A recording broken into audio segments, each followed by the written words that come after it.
வணக்கம். நான் சத்யவார்ஷா. இந்திய அரசியல் அமைப்பு ஆலோசகராக பணியாற்றி வருகின்றேன்.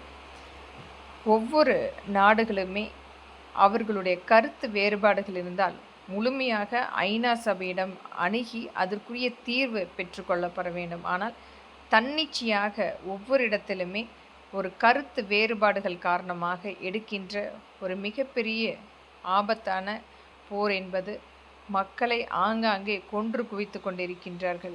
இது ஒருத்தருடைய நிலைப்பாடல்ல, எத்தனையோ மக்களுடைய உயிர்கள் இன்றைக்கு பரிதாபமாக போய்கொண்டிருக்கின்றது. ரஷ்யாவிலிருந்து தொடங்கி உக்ரைனுடைய 4 வருடம் மேலாக நடந்து கொண்டிருக்கும் மிகப்பெரிய ஒரு போராக உலக நாடுகள் எச்சரித்தும் அதற்கு அஞ்சாத ஒரு மிகப்பெரிய அளவில் இன்றைக்கும் ஒரு தனிநபர் ஆதிக்கமாக செயல்பட்டு கொண்டிருக்கும் ரஷ்யாவினுடைய மிகப்பெரிய ஒரு தூண்டுதல் காரணமாக மட்டுமே இங்கு அனைத்து இடங்களிலுமே ஒரு மிகப்பெரிய பிரளயம் ஏற்படுத்தி கொண்டிருக்கின்றது.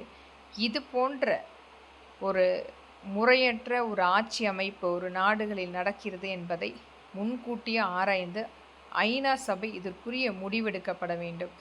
ஆனால் இங்கு தன்னிச்சையாக ஒரு நாடு ஒரு மிகப்பெரிய அளவில் ஒரு பிரளயத்தை ஒரு தனிப்பட்ட இவர்களுடைய ஒரு காழ்ப்புணர்ச்சி காரணமாக எடுக்கின்ற ஒரு மிகப்பெரிய ஒரு தவறான ஒரு முயற்சி. உக்ரைனுடைய தாக்குதல் 4.5 வருடங்களுக்கு மேலாக நடந்து கொண்டிருந்தது.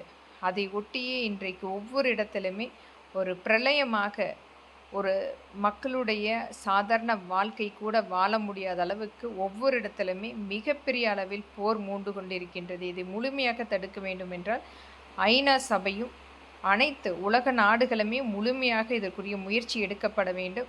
அமர்ந்து பேசுவதற்குரிய அமைப்பு ஏற்படுத்த வேண்டும். ஆனால் இன்றைக்கு ஒவ்வொரு நாடாக தனித்தனியாக நின்று போரிட்டு கொள்வதற்குரிய முயற்சி மட்டுமே எடுத்துக்கொண்டிருக்கின்றார்கள்.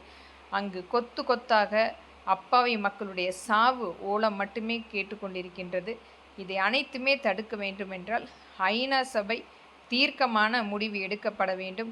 உலக நாடுகளுடைய ஒற்றுமை கருதியும் உலக நாடுகளுடைய தலைவர்கள் கண்டிப்பாக அமர்ந்து பேசுவதற்குரிய முக்கியத்துவம் அளிக்கப்பட வேண்டும் என்பதை இங்கு ஒரு எளிய மகளாக வேண்டிக் கொள்கின்றேன். நன்றி.